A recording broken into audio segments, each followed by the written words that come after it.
everybody, I'm Suzanne. Have you ever had one of those days where you had planned out your entire day for something else, and then all the plans fall through, and you're frustrated and you're angry, and you're like, ah.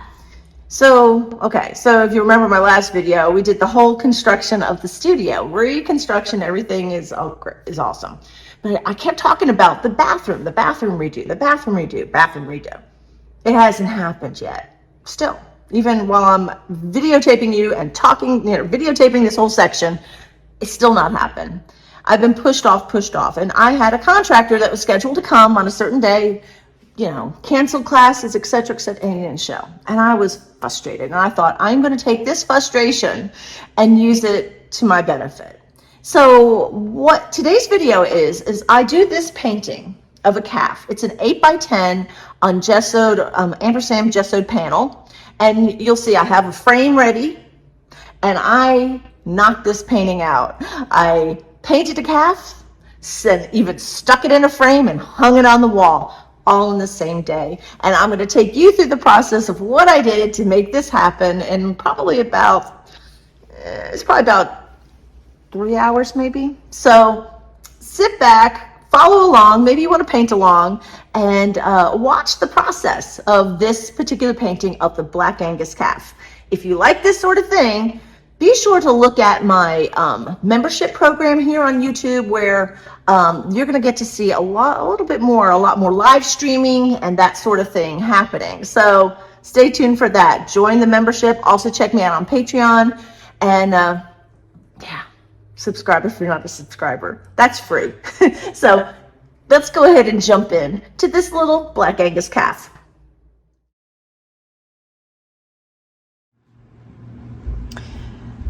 Okay, so let me see if I can remember the actual colors that I put down here. Of course, this is titanium white. This is a Winsor Newton. I have Van Dyke brown. That is Michael Harding. I have yellow ochre. That is Blue Ridge. I have Celadon Green Deep by Suzanne. This is Cadmium Lemon Yellow by Winsor Newton. This is Pale Violet by Michael Harding. This is Purple Lake, Winsor Newton. This one was Fallow Violet, and it's a really old tube of Grumbacher. This is going to be interesting. This is Michael Harding's, the inky one. What is it? Prussian Blue. I got a very generous squirt of Winsor Newton's Ultramarine Blue. This is also Winsor Newton Dioxazine Purple. This is Lamp Black Winsor Newton, and this is transparent red oxide. It's not red oxide, it's one of the others. But anyway, I'm going to use this.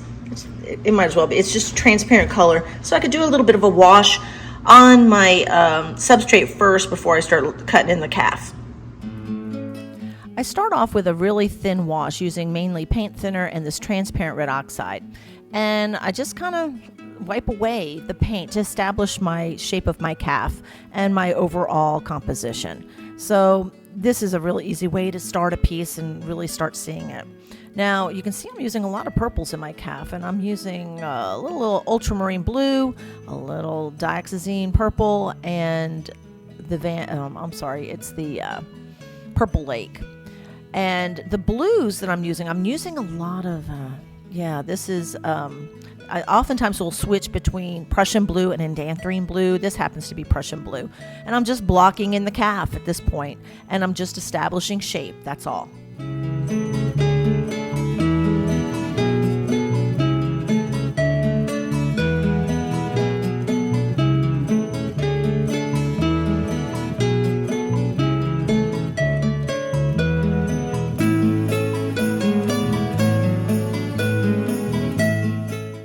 Starting to bring in some of the highlights on the calf's body, and I'm actually taking the Prussian blue and adding titanium white to it, and that's what that main highlight is.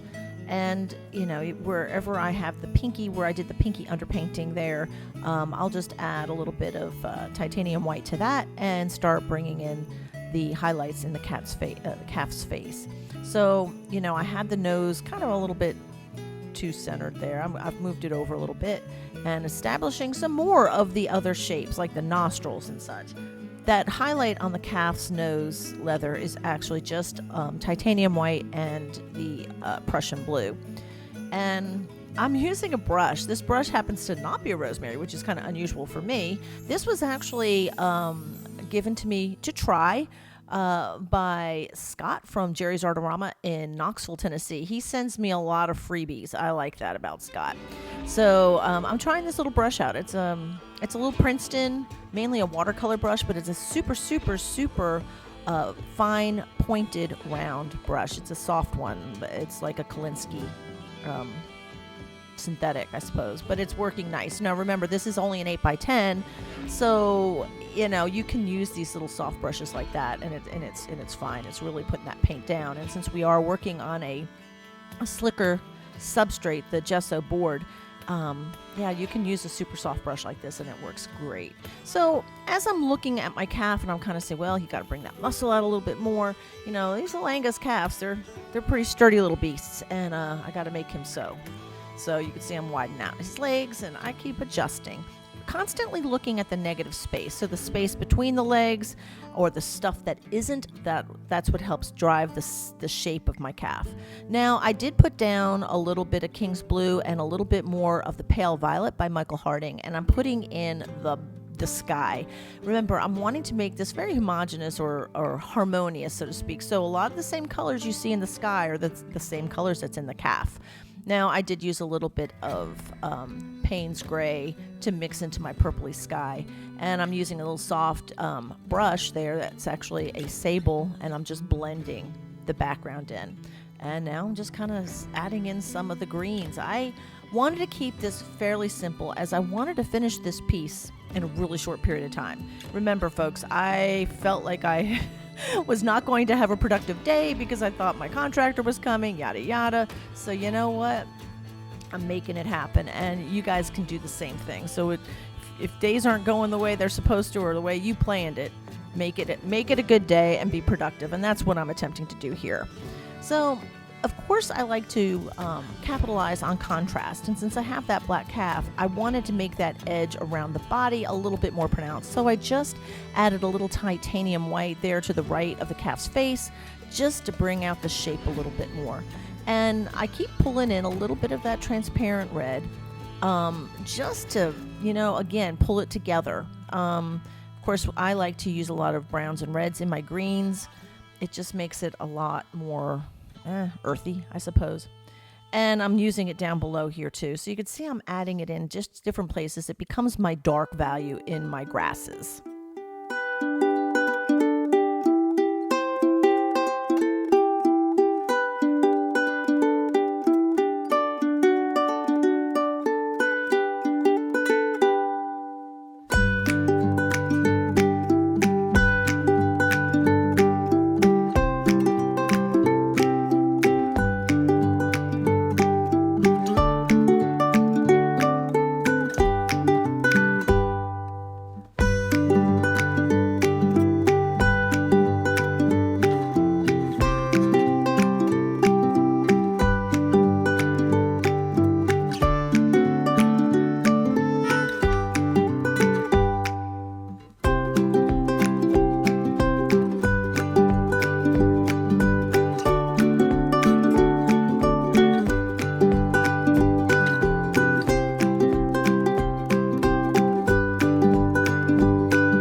My background was looking a little too solid, I can make windows, and that's what I'm doing here. So I'm just popping in little holes in my grasses here of my background color, and I'm using the Pale Violet by Michael Harding to do that. And it just kind of opens up and makes the vegetation behind the calf a little bit more airy. It just adds a little bit more space, and of course I'm a negative space crazy person, right? I like my negative space. So that is adding some just little light and holes into that background. I like it.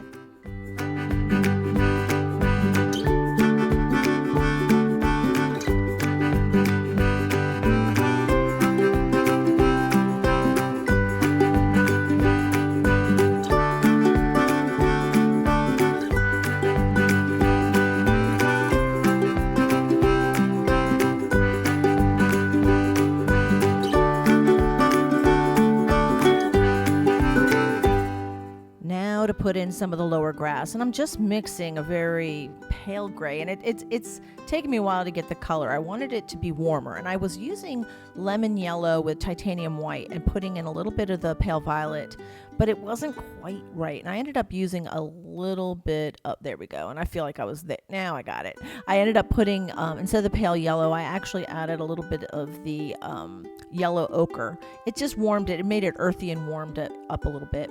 And you can see the kind of stroke I'm using. You don't forget, folks, brushes work in two, more than just one direction. You can brush from the bottom up.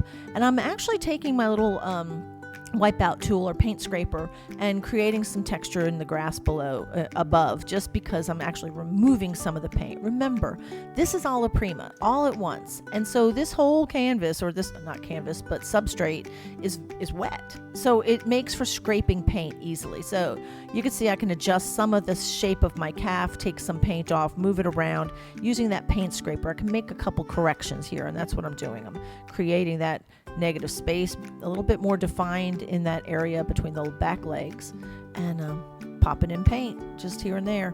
So this is really coming together well, and I'm really digging the whole contrast with the purples and yellows, you know me, but this is working out well.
Okay, now I'm switching my brush to one of the Rosemary Workbench Warrior series, one of the little miniature brushes. It's a pointed round, it's a sable, and I'm going to do some of the detail on the head of the calf. So here we go. I'm making sure my ears are the correct size, and the side of the face, and I'm softening some of the edges. Remember, I am working into wet paint, so I can soften that edge, and you can see it just gives it a little bit of a, just as I was implying, it's a softer edge. It just keeps it, I don't know, it's calf-like, warm and fuzzy.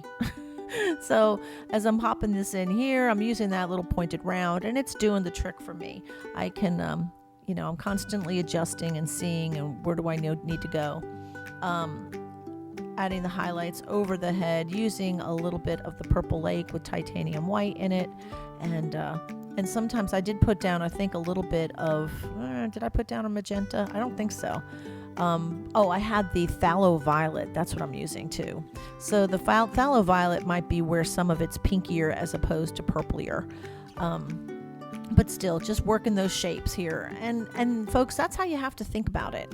It is shapes. It's, you've got to think a little bit more abstractly.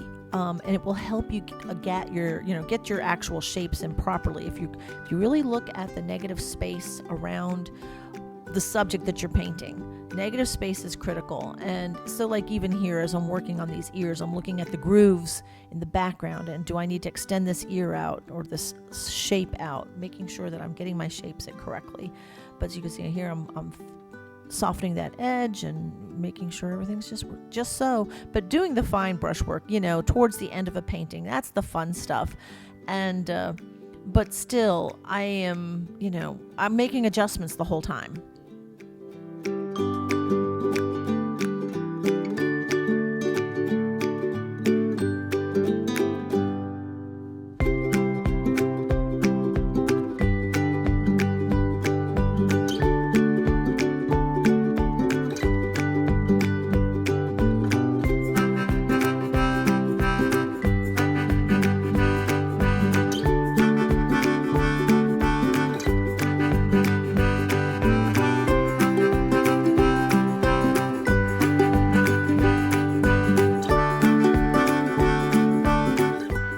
pulling that lemon yellow and titanium white in and just adding a little bit of highlights and brightness to my foliage in the back. That's just fun stuff.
Always adjusting. So I obviously, looking at my calf, I need to beef him up a little bit.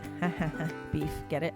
Got to beef him up a little bit here on the right. He was a little bit too narrow, so I'm bringing a little bit more using Purple Lake and just bringing it down. This brush that I'm using now is a domed filbert, and it is a sable.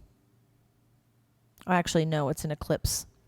It is an eclipse brush by Rosemary.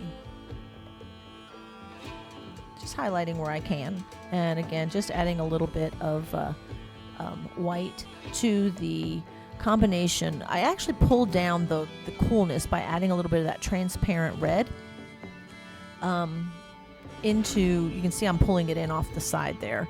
That color has been a really good one to use. And remember, folks, transparent colors, understanding the opacity of your paint is critical, because it will help you in adjusting color, knowing, can you layer or glaze with it. All that stuff is really important to know. So you know how to find that out by looking on the tube.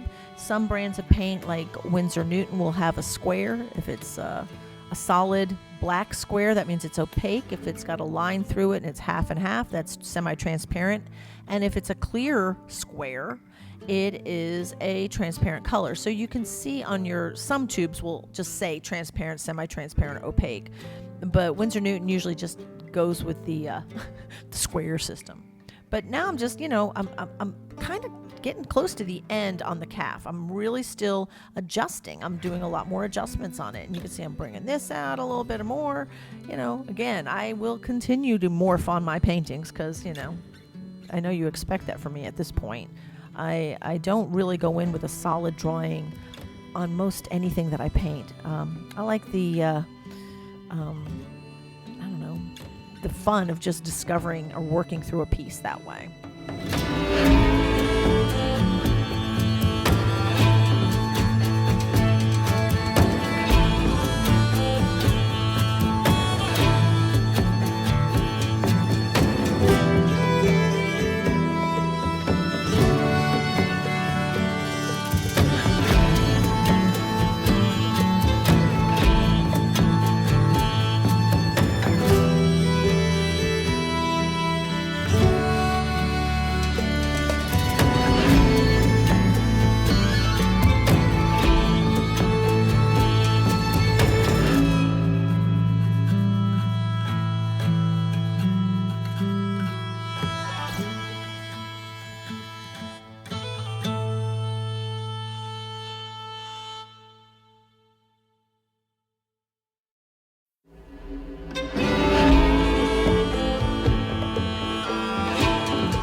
that little nose. And now this is the fun stuff, is working on the highlights. And again, I am just using the Prussian blue with titanium white and establishing all the shapes. And of course the sweet little nose on a calf. That's fun stuff right there.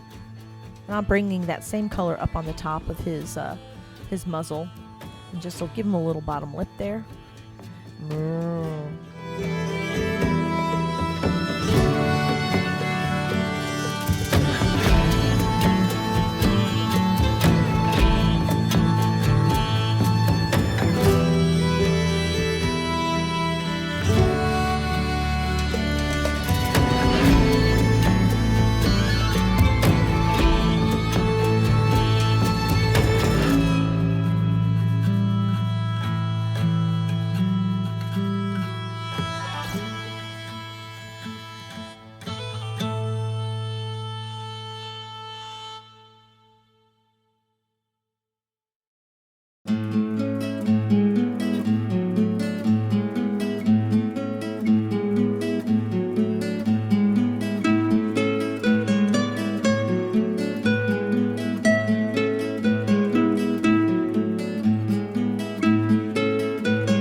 I'm using a Shiraz sword brush and putting in some of the grasses in the front. Now, this is, I think, what brings it together. I love this part of any painting where I can, make the calf a part of the scene. He's not just cut into it. Now I'm putting the grasses over him and just, I don't know, this is fun for me. This is sometimes some of the funnest part of any painting for me.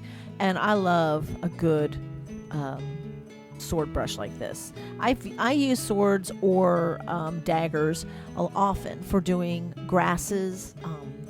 If I have a piece that has long hair, I will use a sword or a dagger if I'm doing short hair. But I do like an angle brush like this. It's probably one of the funnest things to actually do. And I'm looking at the piece now and trying to decide if where else can I put some more grasses, and you can see you got to be you got to try to be somewhat varied in your stroke. Grasses don't just go up and down, up and down, up and down. Some are going sideways, some are going, they lean a little to the left, a little to the right. So try to be varied in your stroke when you're doing grasses. I know that is something that I work with my students, and it's fun because I know a lot of our brain likes order. And folks, there's a lot of disorder in nature. And now it's time to sign. I think this whole painting took me about 2.5 hours, and I was determined to knock one out, and I wanted to get it knocked out. And even though it's soaking wet painting, I managed to pop it into a frame and hang it on the wall, and that was very satisfying. Trust me, I was very glad to be able to do that.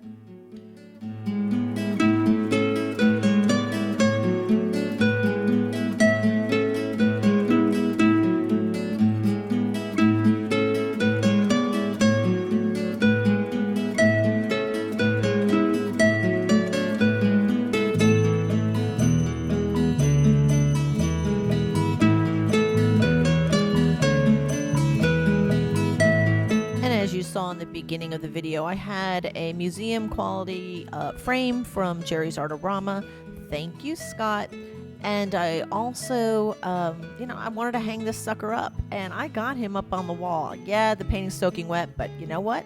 I accomplished my task. See, not so bad, right? And it did help me to go ahead and have a productive day, because I know I wasn't going to be teaching because I already canceled classes.